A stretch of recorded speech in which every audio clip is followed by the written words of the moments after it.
नमस्कार मित्रांनो, माय सपोर्ट या मराठी यूट्यूब चॅनलवर तुमचे सर्वांचे मनापासून स्वागत आहे। संपूर्ण महाराष्ट्रासाठी आताच्या क्षणाच्या सर्वात मोठ्या आणि महत्त्वाच्या ठळक बातम्या। राज्यात 10 धडाकेबाज घोषणा आजपासून लागू। 31 जानेवारी शनिवार काही मिनिटापूर्वीच्या ह्या बातम्या आहेत। या संदर्भात सविस्तर माहिती या व्हिडिओत जाणून घेऊया। तत्पूर्वी तुम्ही माय सपोर्ट या मराठी यूट्यूब चॅनलवर नवीन असाल तर खाली दिलेल्या लाल रंगाच्या सबस्क्राईब बटनावर क्लिक करा आणि समोरील बेल आयकॉन क्लिक करा, जेणेकरून महाराष्ट्रातील ताज्या बातम्या तुमच्यापर्यंत सर्वात आधी पोहोचतील। तर चला सविस्तर बातम्या जाणून घेऊया।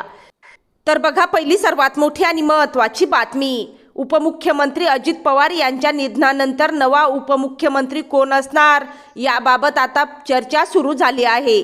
या पार्श्वभूमीवर राष्ट्रवादी काँग्रेसच्या गोटात हालचाली सुरू झाल्या असून आज मुंबईमध्ये आमदारांच्या बैठकीचं आयोजन करण्यात आलं आहे।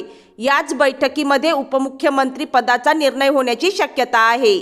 समोर आलेल्या माहितीनुसार आज राष्ट्रवादीने सर्व आमदारांची मुंबईमध्ये बैठक बोलावली आहे। या बैठकीमध्ये एकमुखानं नव्या उपमुख्यमंत्र्यांच्या नावावर शिक्कामोर्तब होण्याची शक्यता आहे।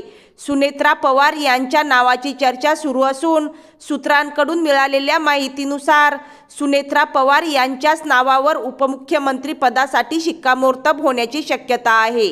या पार्श्वभूमीवर राष्ट्रवादीचे ज्येष्ठ नेते छगन भुजबळ यांची प्रतिक्रिया समोर आली असून त्यांनी मोठं विधान केलं आहे।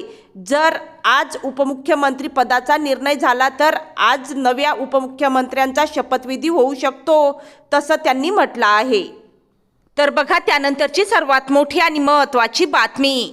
महाराष्ट्राच्या राजकारणात मोठी घडामोड घडत आहे। सुनेत्रा पवार यांची महाराष्ट्राच्या उपमुख्यमंत्री पदासाठी निवड होण्याची प्रक्रिया सध्या अंतिम टप्प्यात आहे। राष्ट्रवादी काँग्रेस पक्षाकडून त्यांचे नाव अधिकृतपणे पुढे करण्यात आले आहेत। उपमुख्यमंत्री पदाची शपथ लवकरच मुंबईत होण्याची शक्यता आहे। या निर्णयामुळे राज्याच्या राजकारणात मोठी चर्चा सुरू झाली आहे। सरकारकडून अद्याप अधिकृत घोषणा होणे बाकी आहे।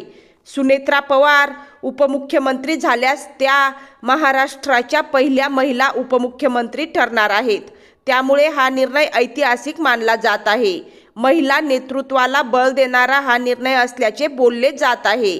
अनेक राजकीय नेत्यांनी या निर्णयाचे स्वागत केले आहे। महिलांमध्ये या निर्णयाबाबत सकारात्मक प्रतिक्रिया उमटत आहेत। अजित पवार यांच्या निधनानंतर निर्माण झालेली राजकीय पोकळी भरून काढण्यासाठी हा निर्णय घेण्यात आल्याची चर्चा आहे। सुनेत्रा पवार ह्या अजित पवार यांच्या पत्नी असून त्या सध्या राज्यसभा खासदार आहेत। त्यांचा अनुभव आणि पक्षातील विश्वास लक्षात घेऊन हे महत्त्वाचे पद देण्यात येत असल्याचे सांगितले जात आहे। पक्षातील बहुतांश नेत्यांचा त्यांना पाठिंबा आहे। उपमुख्यमंत्री पदासोबतच सुनेत्रा पवार यांच्याकडे महत्त्वाची खाती दिली जाण्याची शक्यता आहे। विशेषतः सामाजिक, महिला व विकासाशी संबंधित खात्यांवर चर्चा सुरू आहे। मंत्रिमंडळात बदल होण्याचीही शक्यता वर्तवली जात आहे। त्यामुळे येत्या काही दिवसात राजकीय हालचाली वाढण्याची शक्यता आहे। सुनेत्रा पवार यांच्या शपथविधीकडे संपूर्ण महाराष्ट्राचे लक्ष लागले आहे। हा निर्णय राज्याच्या राजकारणाला नवे वळण देणारा ठरू शकतो। सरकार स्थिर राहील असा विश्वास सत्ताधाऱ्यांकडून व्यक्त केला जात आहे। पुढील अधिकृत घोषणेकडे सर्वांचे लक्ष लागले आहे। त्यानंतरची सर्वात मोठी आणि महत्त्वाची बातमी बघा। उपमुख्यमंत्री अजित पवार यांच्या अकाली निधनानंतर आता राष्ट्रवादी काँग्रेसमध्ये पडद्यामागे वेगवान राजकीय घडामोडी दिसून आल्या आहेत। या दरम्यान दोन्ही राष्ट्रवादी काँग्रेसचं विलिनीकरण होणार की नाही याकडे संपूर्ण महाराष्ट्राचं लक्ष लागलं आहे। दोन्ही राष्ट्रवादी काँग्रेसचे नेतेही आता उघडपणे दोन्ही पक्षांनी एकत्र यावं अशी इच्छा व्यक्त करत आहेत। जिल्हा परिषद निवडणुकीनंतर या संदर्भात अधिकृत घोषणा केली जाणार होती, असे दावेही केले जात आहेत। त्यानंतरची सर्वात मोठी आणि महत्त्वाची बातमी। राष्ट्रवादी विलिनीकरणासाठी अनेक बैठका मुंबईत पार पडल्या होत्या अशी सूत्रांनी माहिती दिली आहे। सूत्रांनी सांगितल्यानुसार जयंत पाटील यांच्या निवासस्थानी विलिनीकरणासाठी जयंत पाटील आणि अजित पवार यांच्यात 3 ते 4 बैठका पार पडल्या होत्या. जयंत पाटील यांच्या निवासस्थानी रात्री उशिरा 1 नंतर अजित पवार आणि जयंत पाटील यांच्यात बैठक झाल्याची सूत्रांनी माहिती दिली आहे. तसेच 2 ते 3 बैठका मुंबईत गुप्त ठिकाणी झाल्याची माहिती आहे. महापालिका निवडणुकांच्या निकालानंतरच विलिनीकरणाची घोषणा करण्याचा निर्णय झाला होता. मात्र काही कारणास्तव घोषणा झाली नाही. मात्र जिल्हा परिषदेच्या निवडणुकीच्या नंतर घोषणा करण्याची चर्चा दोन्ही पक्षाच्या नेत्यांमध्ये झाली होती, अशी सूत्रांनी माहिती दिली आहे. त्यानंतरची सर्वात मोठी आणि महत्त्वाची बातमी बघा. उपमुख्यमंत्री अजित पवार यांच्या निधनानंतर रिक्त झालेल्या पदावर आता त्यांच्या पत्नी सुनेत्रा पवार यांची वर्णी लागणार असल्याचे निश्चित झाले आहे. सूत्रांनी दिलेल्या माहितीनुसार सुनेत्रा पवार यांनी उपमुख्यमंत्री पदाची ऑफर स्वीकारली असून आज शनिवारी 31 जानेवारी सायंकाळी 5 वाजता त्यांचा शपथविधी कार्यक्रम होण्याची शक्यता आहे. सुनेत्रा पवारांकडे केवळ उपमुख्यमंत्री पदच नाही तर त्यांच्याकडे राज्य सरकारमधील अत्यंत महत्त्वाची मानली जाणारी उत्पादन शुल्क आणि क्रीडा ही 2 मंत्रालये देखील सोपवली जाणार आहेत. सत्तेचे संतुलन राखण्यासाठी आणि राष्ट्रवादी काँग्रेसची पकड मजबूत ठेवण्यासाठी हा निर्णय घेण्यात आला असल्याचे समजते. राजकीय वर्तुळातून दुसरी मोठी बातमी समोर येत आहे ती म्हणजे मुख्यमंत्री देवेंद्र फडणवीस स्वतः राज्याच्या अर्थ मंत्रालयाचा अतिरिक्त कार्यभार स्वीकारणार असल्याचे बोलले जात आहे. आगामी अर्थसंकल्पीय अधिवेशनाच्या पार्श्वभूमीवर आर्थिक धोरणांवर थेट नियंत्रण असावे आणि बजेटची तयारी प्रभावीपणे व्हावी या हेतूने मुख्यमंत्री फडणवीसांनी ही महत्त्वाची जबाबदारी घेण्याचे ठरवले आहे. त्यानंतरची सर्वात मोठी आणि महत्त्वाची बातमी बघा. राज्यातील शेतकरी मदतीबाबत सरकार लवकरच निर्णय घेणार असल्याचे संकेत आहेत. नुकसानग्रस्त शेतकऱ्यांच्या अडचणी वाढल्या आहेत. अनेक भागात पंचनामे सुरू आहेत. शेतकऱ्यांना थेट मदत मिळावी अशी मागणी होत आहे. सरकारकडून दिलासा मिळेल अशी अपेक्षा आहे. त्यानंतरची सर्वात मोठी आणि महत्त्वाची बातमी बघा. लाडकी बहीण योजनेवर लक्ष. लाडकी बहीण योजनेच्या पुढील टप्प्याबाबत चर्चा सुरू झाली. अनेक महिलांना अद्याप लाभ न मिळाल्याच्या तक्रारी आहेत.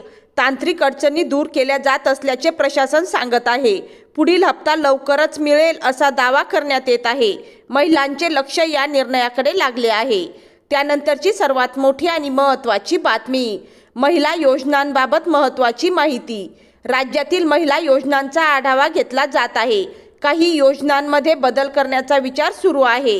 लाभार्थींना वेळेत लाभ मिळावा यासाठी उपाययोजना केल्या जात आहेत. महिलांमध्ये याबाबत उत्सुकता आहे. सरकारकडून लवकर स्पष्टता अपेक्षित आहे. त्यानंतरची सर्वात मोठी आणि महत्त्वाची बातमी बघा. महागाईवर सरकारचा आढावा. वाढत्या महागाईमुळे सामान्य नागरिक त्रस्त झाले आहेत. यावर नियंत्रण आणण्यासाठी सरकारने आढावा बैठक घेतल्याची माहिती आहे. जीवनावश्यक वस्तूंच्या किमती कमी करण्यावर चर्चा सुरू आहे. नागरिकांना दिलासा देण्याचे प्रयत्न सुरू आहेत. पुढील निर्णय महत्त्वाचा ठरणार आहे. त्यानंतरची सर्वात मोठी आणि महत्त्वाची बातमी बघा. राज्यातील आरोग्य सेवांबाबत सरकारने तयारी सुरू केली आहे. सरकारी रुग्णालयाच्या सुविधा वाढवण्यावर भर आहे. डॉक्टर आणि कर्मचारी भरतीवर चर्चा सुरू आहे. ग्रामीण भागात आरोग्य सेवा मजबूत करण्याचे प्रयत्न आहेत. रुग्णांना याचा फायदा होईल अशी अपेक्षा व्यक्त केली जात आहे. त्यानंतरची सर्वात मोठी आणि महत्त्वाची बातमी बघा. शिक्षण व्यवस्थेत सुधारणा करण्यासाठी सरकार विचार करत आहे. शिक्षक भरती, शाळांच्या सुविधा यावर लक्ष दिले जात आहे. ग्रामीण भागातील शाळांवर विशेष भर देण्याचे संकेत आहेत. पालकांकडून सकारात्मक प्रतिक्रिया येत आहेत. निर्णय लवकरच अपेक्षित आहे. त्यानंतरची सर्वात मोठी आणि महत्त्वाची बातमी. राज्यातील बेरोजगारीचा प्रश्न पुन्हा चर्चेत आला आहे. तरुणांकडून नोकऱ्यांची मागणी वाढत आहे. सरकार रोजगार निर्मितीसाठी योजना राबवत असल्याचे सांगत आहे. नवीन भरती प्रक्रियाबाबत अपेक्षा आहेत. तरुण वर्ग सरकारकडे पाहत आहे. त्यानंतरची सर्वात मोठी आणि महत्त्वाची बातमी बघा. राज्यातील कायदा व सुव्यवस्था राखण्यासाठी पोलिसांना सूचना देण्यात आल्या आहेत. गुन्हेगारीवर नियंत्रण ठेवण्यासाठी विशेष मोहिमा सुरू आहेत. नागरिकांच्या सुरक्षेला प्राधान्य दिले जात आहे. पोलीस बंदोबस्त वाढवण्यात आला आहे. प्रशासन सतर्क असल्याचे सांगितले जात आहे.